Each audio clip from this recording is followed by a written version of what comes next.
شفت يا حاجة، مراتي ما بتتنيليش كلمة، يعني اللي أنا عايزه هيتم بالحرف. هنشوف. هلا قول لي يا خالد، ضرة منيرة اللي عمرنا ما شفناها لما كانت جاية عايزة تاخد لها فدان أرض، كانت جاية من نفسها ولا كنت أنت اللي باعتها؟ قصدك يا ست الكل؟ قصدي واضح يا خالد، مش محتاج تفسير. زي ما أنت غرضك واضح، مش محتاج تفسير. ضرة منيرة اللي عمرها ما شافتها بعد موضوع الأرض فجأة كده يطلع في دماغها إنها تيجي، والنهاردة تيجي أنت تقول لي منيرة ومنمن ومني مراتي. الله، شوف الصدف يا أخي. بص يا حاجة، انت بتظلمي شريفة زي ما انت ظلماني دلوقتي، وانا مش عايزك لا مؤاخذة تنسي كلام ربنا سبحانه وتعالى، ان بعض الظن اسم. أستغفر الله العظيم من كل ظن ومن كل اسم. اسمع يا خالد، منيرة دي تخصنا، تخصني أنا وتخص إخواتها، وفلوسنا بقى نتبرع بيها، نولع فيها، ناكلها حاف حتى، ده شيء يخصنا. كده يا حاجة شايفاني زبالة قوي للدرجة دي؟ واسامحك على كل حال، بس عيب قوي اللي انت بتقولي ده يا حاجة. ده احنا لا مؤاخذة حاجين مع بعض بيت الله الحرام. عارف يا خالد، لو انت قلت لي الكلمتين دول هناك عند بيت الله الحرام، لو حسستني ولو للحظة ان انت عادد منيرة دي مراتك ولا معتبرها بأي طريقة، دايس كنت صدقتك، كنت خدت كلامك على محمل طيب. لكن انت جيت متأخر قوي يا خالد، التوقيت خانك، يا تاجر يا ابن السوق.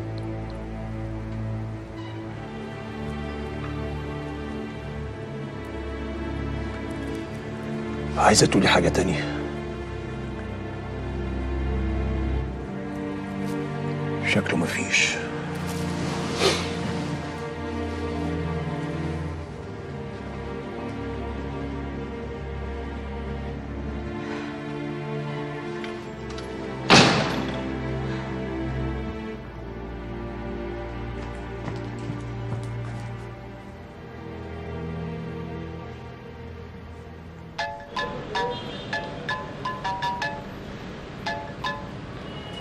يا شريف.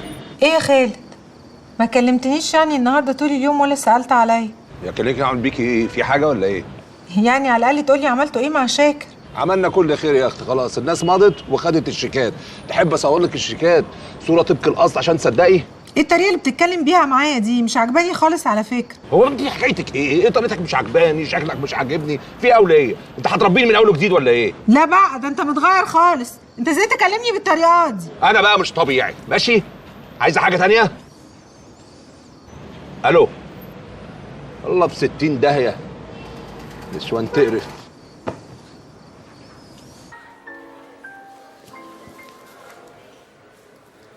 ايه يا مالك؟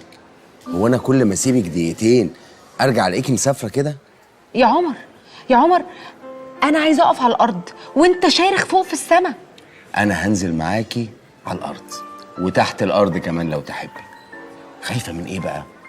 ان مثلا الناس يرجعوا في كلامهم والبيعه تبوظ؟ مستحيل طبعا يا بنتي، دي سياسه دوله.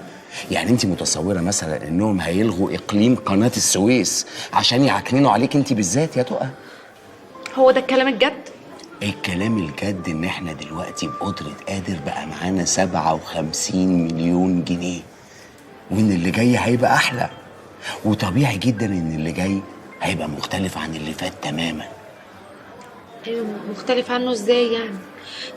ما هي دي الحاجه اللي انا مش قادره اتخيلها. بصي بقى يا ستي، مبدئيا كده احنا السنة دي مش هنشتغل خالص. ايوه، لا انا ولا انت هنشتغل. السنة دي هتبقى سنة الانبساط والتجلي والصرف والبعزقة. ايوه، وفي وسط السنة دي هكون بشطب الفيلا بتاعتي في التجمع الخامس. بتاعتنا يا ستي، الفيلا بتاعتنا في التجمع الخامس. اصل انا في فيلا كده ناقرها، حاطط عيني عليها، وعلى اخر السنه هكون بفتح شركتي الجديده، اهم شركه انتيريور ديزاينز في مصر، وهشغل فيها اهم مهندسين في البلد. ومش بعيد الواد حازم المعفن اللي رفدني ده اجيبه يشتغل تحتيا، وهطلع عينه ههريه. ونجيب شاليه في الساحل، ايوه بقى، اطلعي معايا بالطموح. وواحد تاني في الجونة، وفي شرم كمان. ماشي. تحبي كمان ناخد شاليه بره مصر؟ اسبانيا مثلا؟ كفايه كده، مدريد. هدوخ منك كفايه. يا ستي دوخي وسخسخي واحلمي زي ما انت عايزه. طب انت نفسك في ايه دلوقتي حالا وانا احققهولك؟ بصراحه ايوه. الولاد زمانهم رجعوا من المدرسه، لازم اروح اجيبهم من عند ماما، وبعدين احضر لهم الغدا واحميهم واغسل وانضف. هعمل الحاجات دي كلها ازاي دلوقتي بقى؟ بس بقولك ايه رايك نروح نجيب الولاد ونيجي نقعد هنا السنه كلها، انا وانتي والولاد. هنا؟ ايوه هنا. لعلمك بقى في ناس اغنياء ممكن ياجروا سويت في اوتيل ويقعدوا السنه كلها عادي، واحنا بقينا اغنياء، بقينا اغنياء قوي، بقينا اغنياء فشخ.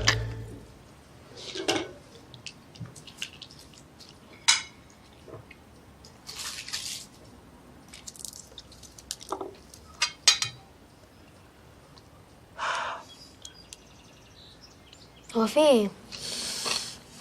في ايه؟ هو انتوا متخاصمين؟ بقول لك يا هايدي، عملت فيها عيانه وعديتها لك، خدت اجازه من المدرسه برضه عديتها لك، هتقرفيني؟ لا بابا انا عيانه بجد على فكره، وسخنه وعندي برد. نعم النبي. طب يا اختي اشرب البرتقال ده طالما عيانه، مش عايز اسمع صوتك خالص، مفهوم؟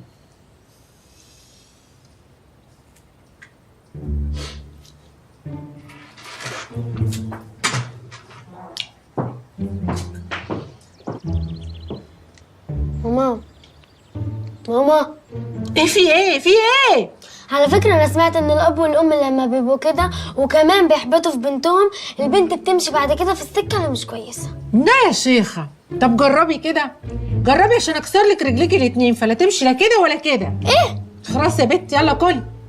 قلة ادب.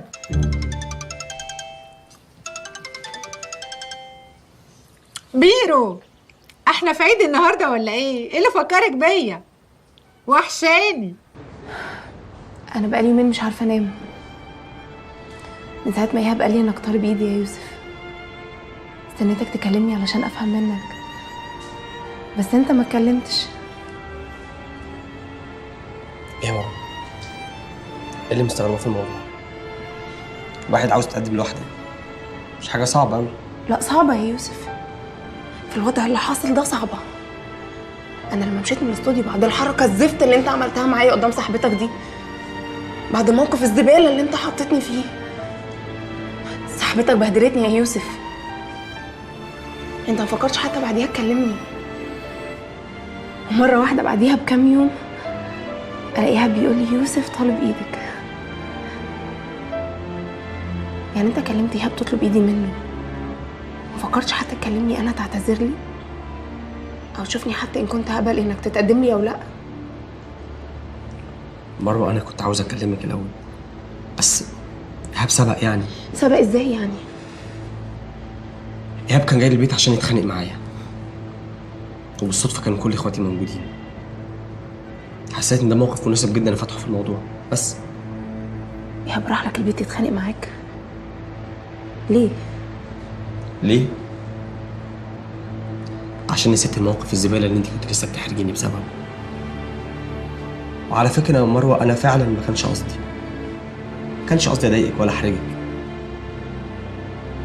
انا اللي جه في دماغي قلته على طول بصراحه. انا اسف. ايهاب راح لك البيت يتخانق معاك وهو عارف اللي حصل في الاستوديو؟ هو انت ازاي مستغربه؟ هو انت ما كنتش تعرفي يعني؟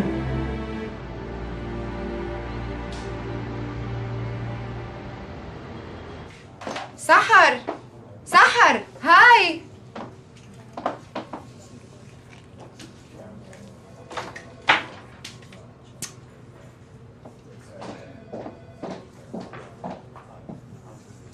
اتأخرتي ليه؟ اصل انا حصل لي امبارح موقف سخيف جدا للاسف. كنت مجمعه كل حلقات المسلسل التركي اللي فاتتني علشان اتفرج عليها بالليل، وبعد كده الوقت سرقني بقى وما حسيتش بنفسي. قمت من النوم مصدعه جدا، ما قدرتش اجي الشغل. قلت لا، وانا هروح برضه وانا مش مركزه كده، لازم انام واخد راحتي والشغل يتحرق، يعني مش هيجرى حاجه. المسلسل التركي؟ ده حلو جدا. تعالي هاتي كرسي يلا واقعدي اما احكيهولك. انت اتهبلتي ولا ايه؟ اتهبلت؟ انت ازاي تكلميني كده؟ انا قبل ما ادخل المكتب هنا كنت عديت على مكتب يونس اللي مشغلك ورميت له استقالتي عنده على مكتبه، وقلت له بصراحه كده ان انا مش عايزه اشتغل تحت قياده واحده زيك، فيا ريت بقى تروحي تدوري على حد تاني تتسلي عليه غيري. تقدري على فكره تاخدي الحاجات اللي على المكتب دي تعملي بيها نيو ديكوريشن فور يور اوفيس، لان بصراحه شكله كئيب قوي. بعد اذنك بس كده عشان الحق المسلسل. حاسبي.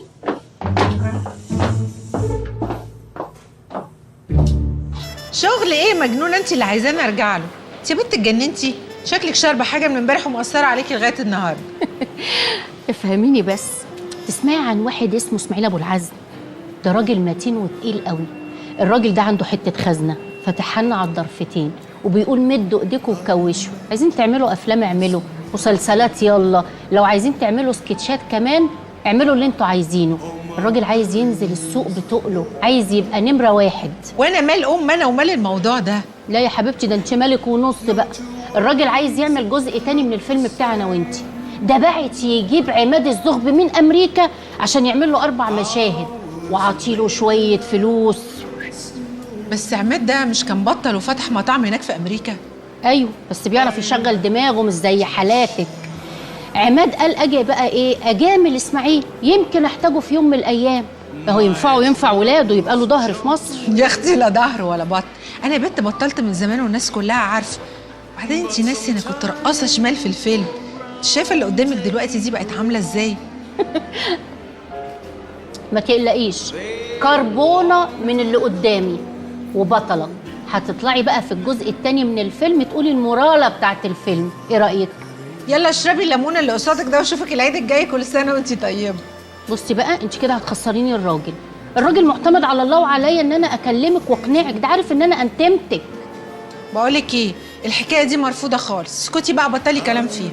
يوه، اسمعي كلامي بقى. اقعدي انت بنفسك مع الراجل، قولي له الكلمتين دول. اهو لو ما طلعتيش بالفيلم تطلعي باي مصلحه. بس يا بنت يا مخبول، فكري كويس. المصلحه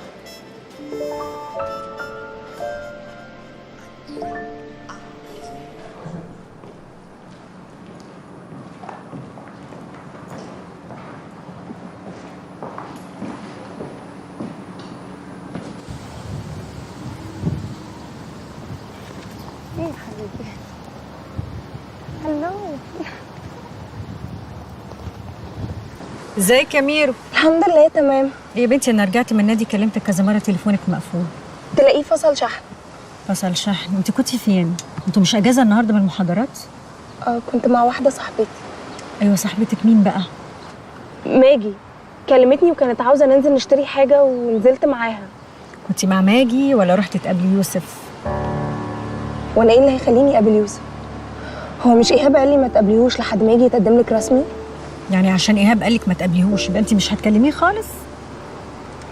في ايه يا فاطمه؟ مفيش حاجه يا حبيبتي، انا بطمن عليكي.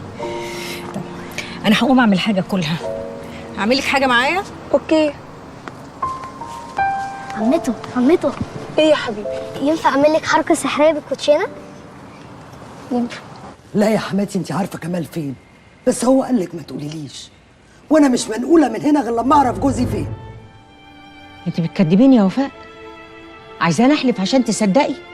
طب انا مش هحلف، بس لازم تعرفي ان كمال ابني وان انا بخاف عليه اكتر منك. ده احنا من امبارح بنطلبه في التليفون ما بيردش. ده مصيبه يا ماما، لا يكون طلع عليها بلطجيه ضربوه خدوا منه الشيك. لسانك. شيك ايه؟ عربون الارض. هو ما قالكيش؟ لا ما قاليش. ارض ايه؟ جوزك هيبقى يقول لك يا بنتي. جوزي؟ هو فين جوزي؟ هو أنا الأيام حاله اتلخبط. أنا ما كنتش فاهمة، بس الظاهر بقى إن أنتوا فاهمين. والله يا عيب تعملوا معايا كده، عيب. أنا مش واحدة من الشارع عشان تخبوا عليا. حرام يا ماما، وفاء لازم تعرف كل حاجه. وكمال اخويا بيعمل فيها كده ليه؟ ده فلوسه وماله لها فيه هي وبناتها. ماشي يا منير، انا داخله اصلي. قولي لها بقى كل اللي انت عايزه تقوليه.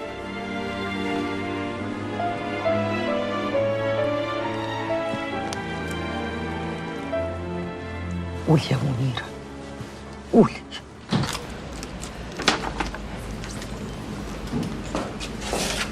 ازيك؟ ما ينفعش كده يا كمال، ده مكان شغل. طب ما انا جاي في شغل، انا فتحت حساب عندكم في البنك، جاي اودع الشيك ده باسمي في حسابي.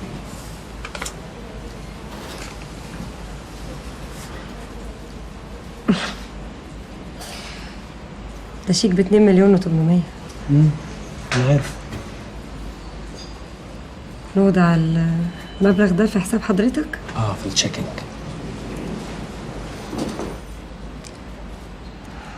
حاضر. بقول لك ايه، عارفه المكان اللي اتقابلنا فيه المره اللي فاتت؟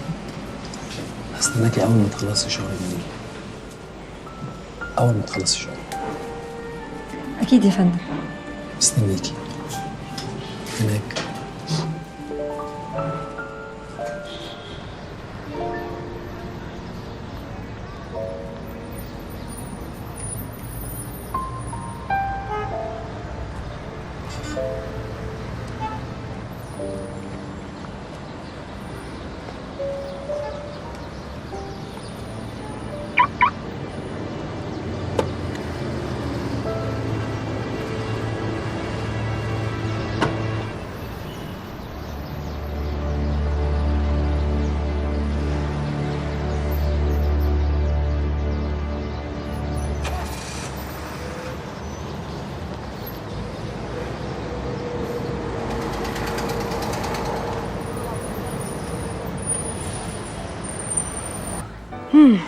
يعني قررت لي، رحت قلت لمراتك انك هتتجوز وعملت معاها مشكله وسبت لها البيت من غير حتى ما تسالني رايي اذا كنت انا ان ولا لا.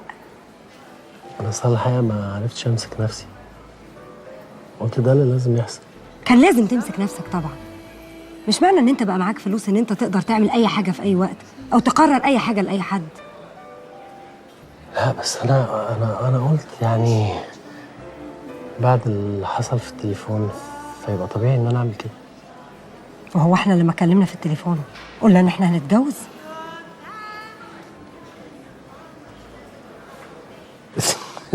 احنا مش قلنا ان احنا بنحب بعض؟ الحب حاجه والجواز حاجه تانية خالص. انت مش فاهم انا في ايه ولا ايه؟ في ايه؟ ما انا مش فاهم يا لبنى في ايه؟ انت مضلمه الدنيا ليه كده؟ ما عادي ان واحده تخش تجربه جواز فاشله تنتهي بالطلاق وتبقى عايشه مع ابنها، وعادي انها تتجوز مره تانية. بس انا ابني بيكرهني. كريم شايف ان انا سبب طلاقي من ابوه، وهو متعلق بيه للاسف. وكل ما بحاول اقرب منه بحس ان هو من جواه ما بيحبنيش. فعايزني اعمل ايه؟ اروح اقول له ان انا بحب واحد تاني غير ابوه؟ ومش بس كده، لا كمان عايزه اتجوزه؟ مش مشكله برضه يا لبنى، يعني حتى لو زعل وغضب منك دلوقتي ما هو مصيره يكبر ويفهم الحقيقه. يا كمان لو ده حصل الولد هيروح لابوه، وساعتها مش هيحصل غير حاجه من اتنين: يا اما الولد هيتدمر لما يعرف حقيقه ابوه، يا اما ابوه هيعوده على حقيقته دي ويخليه يبقى زيه. وانا الموت عندي اهون من ان ده يحصل. لا لحظه بس، زيه ايه؟ مش فاهم يعني هو ابوه ايه بالظبط؟ يعني هو ايه؟ قواد. ايه؟ قواد بيسرح ستات. عنده كافيه في المهندسين بيعرف فيه الرجالة اللي عايزة لا مؤاخذة على الستات الرخيصة. على فكرة أنا ممكن أديك عنوان الكافيه، شكلك مش مصدق، بس لو هتروح لازم تروح بعد الساعة 8. ومتخافش لو ما لقيتش مكان عادي، أصل هشام مأجر شقتين في نفس العمارة اللي فيها الكافيه، بس هتدفع أكتر شوية.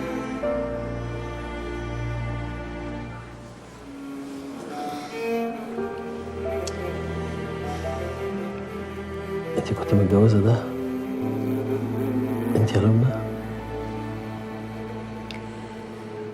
ما هو أصل لما بتشوفه ما بتحسش إنه كده. شخص ظريف لطيف وراجل قوي وجدع جدا، خدوم قوي ودمه خفيف. وثقت فيه، أمنته على نفسي، مش سنة ولا 2. ده أنا معرفتش حقيقته إلا بعد ما كريم بقى عنده 8 سنين. 8 سنين وأنا مأمناه على نفسي وابني، وثقت فيه وحبيته، في الآخر يطلع كده.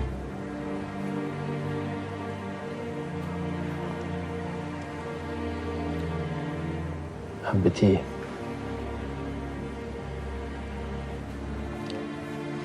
بعد ما أنا وأنت سيبنا بعض تخيلت إن عمري ما هحب حد تاني، لحد ما ظهر هشام وغير لي فكرتي. بس دلوقتي لما بفكر ما ببقاش عارفة هو أنا حبيته فعلا ولا قلت لنفسي انت يا بنت بتكبري وموضوع كمال ده خلاص صفحة واتقفلت ولازم تشوفي نفسك وتعيشي حياتك. تخيل إني بعد ما عرفت حقيقته كان بيحاول يبيع لي إني لازم أقبله زي ما هو، وإن شغلانته دي زيها زي أي شغلانة تانية. تخيل.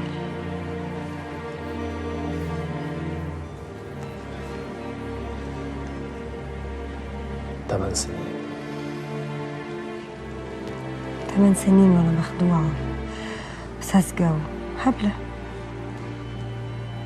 خرجت منهم وأنا متأكدة إني مش هقدر أثق في أي حد في الدنيا تاني، وما بقاش قدامي غير خوفي على ابني وبس.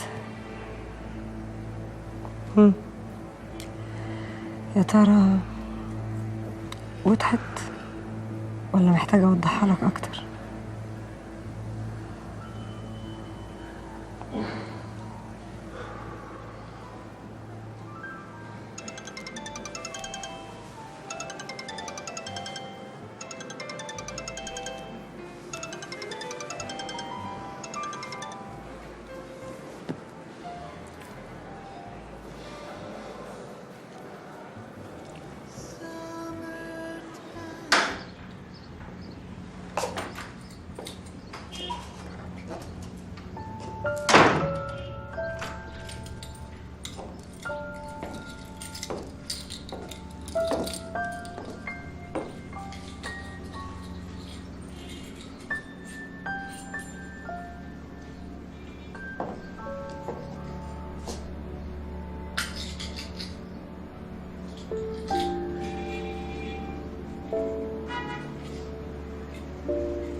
الو، مساء الخير يا فندم.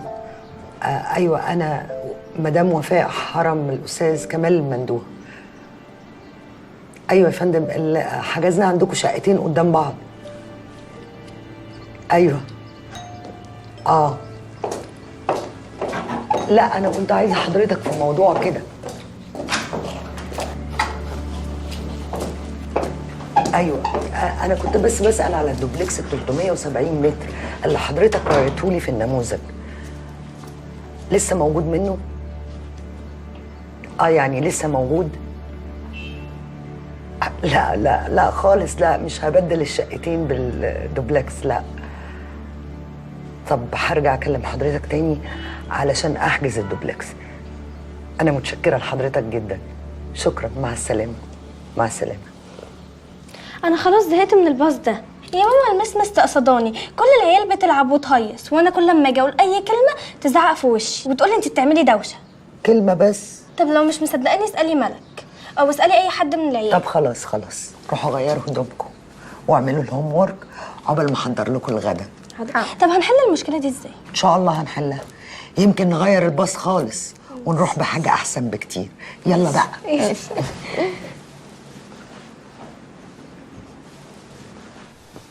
هو انت ايه مفيش تفكير خالص كده خالص؟ ما بتميزيش بين اللي ممكن يتقال واللي ما ينفعش يتقال؟ يعني انا مش عايز اعرف وفاء اي حاجه عن موضوع الارض. بتتبرعي ليه؟ ها؟ بتتبرعي ليه وتقولي لها يا منيره؟ خلاص يا كمال، في خف عليها شويه. وبعدين برضو ما انت ما فكرتش قبل ما تتكلم. قلت لها هتجوز عليكي وهجيب لك وهسوي لك، طبيعي انها تسال على فكره. الموضوع مش سر يعني. شفت بقى؟ يعني انت اللي غلطان مش انا يا سي كمال. استغفر الله العظيم يا رب. ايه يا ماما يا حبيبتي تبصي لي ليه انت كمان كده؟ بحاول افهمك يا ابني، بحاول افهم اخرتها ايه معاك.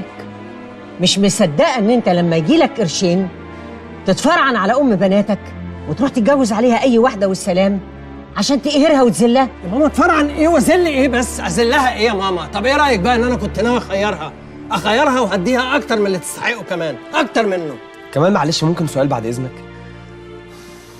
اتفضل يا استاذ يوسف. هو انت في واحده في دماغك عاوز تتجوزها يعني؟ ولا انت عجبك فكره الجواز وخلاص؟ لا، اخوك ما يعملش كده. مفيش في حياته واحده ولا حاجه، ده هو تلاقيه قال لها الكلام ده عشان يذلها تقوم هي تتعدل. تاني كده ويذلها تاني؟ مفيش تمييز يا منيره. لا في يا منيره. ايه رايك بقى؟ في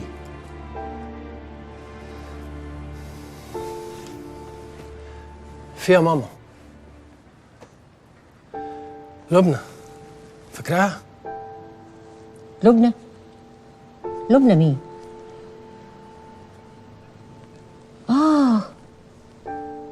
مش دي اللي كانت زميلتك في الجامعه؟ لا يا ماما ما كانتش زميلتي. لبنى ما كانتش بس زميلتي يا ماما. لبنى اللي رحنا تقدمنا لها زمان يا ماما، واهلها رفضوني وقتها.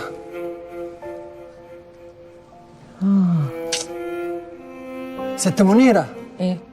بمناسبه البشاير والعلامات، لما قابل لبنى صدفه واعرف انها اتطلقت، وبعديها بكام يوم على طول الاقي موضوع ورث الارض ده هل علينا كلنا والفلوس والثروه دي. مش دي تبقى علامه من ربنا ولا رساله بيقول لي ان انا ماشي في الطريق الصح؟ ده كده تبقى وفاء دي فقريه الصراحه. اللي فقريه؟ ما تلمي كلامك انت كمان، عيب. طب قول لنا والنبي بقى يا عم كمال، انت قلت لبنى على موضوع الفلوس ولا خبيت عليها زي ما خبيت على وفاء؟ شكلك قلت لها. يعني انت كده من اولها ومن جواك ما انتش ناوي تعدل بينهم. يعني دي لا اشاره ولا علامه، ده امتحان يا حبيبي وشكلك هتسقط فيه. اصبري بس يا ماما، استهدى بالله يا كمال يا اخويا، لا يجرى لك حاجه. استهدى بالله. اقول لك تعالى معانا النهارده الحفله بتاعت اخوك يوسف، ده هيغنوا شويه اغاني، انا حضرت البروفات بتاعتهم، عجب. لا في حاجه مش مظبوطه، ما ينفعش ابقى جاي اقول ايه وانت بتقولي لي ايه يا منيره. ارحميني يا منيره شويه. اهدى يا كمال، اهدى يا ابني، بلاش قعدتك في اللوكندات وارجع لبيتك. ارجع لبناتك ومراتك، ما تسيبهمش لوحدهم. هرجع يا ماما، حاضر.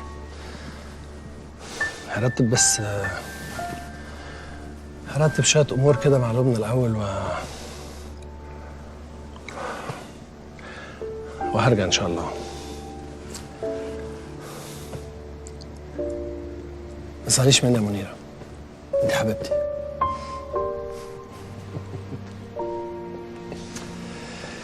اشرب ينسون كتير.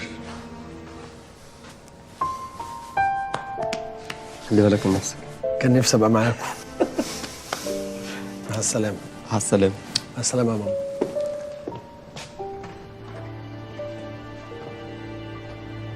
ماما شكلها ايه لبنى دي؟ هو انا فاكره؟ افتكرتها. تكونش البت الطويله ام ضب اللي كانت بتاخدك تاكلك وتقعدك على حجرها وكانت تاكل اكلك؟ يا ساتر دي كانت فظيعه، وكانت تاخد الكلام من هنا تحطه هنا وتاخد ده ما اتنين كانوا هيقطعوا بعض. ايه مالك في ايه؟ ماما اهل لبنى دولت ليه زمان رفضوا كمال اصلا؟ هو اصله كان لسه متخرج، كان بيشتغل بالقطعه، حاجه ظهورات كده يعني، ما كانش سافر الكويت وجاب قرشين وكون نفسه، كان طبيعي ان هم يرفضوه. هو كمان برضه؟ كمان برضه؟ لا، كمان برضه بتاعتك انت خلصت مع الست سلمى. احنا عايزين ندي ميعاد لعمك حسن عشان نروح نخطب مروه. ان شاء الله يا ماما، ان شاء الله. انا هدخل البس عشان ميعاد الحفله، وانتوا كمان قوموا البسوا لو هتيجوا بجد. نعم، هي الحفله تبقى حفله من غيرنا؟ هتلبسي ايه يا ماما؟ وانا برضه اللي بختار لنفسي. انت يا حبيبتي طول عمرك بتفصلي وانا البس. تعالي بقى نقي انت اللي انت عايزه تلبسيهولي وانا هقول لك امين.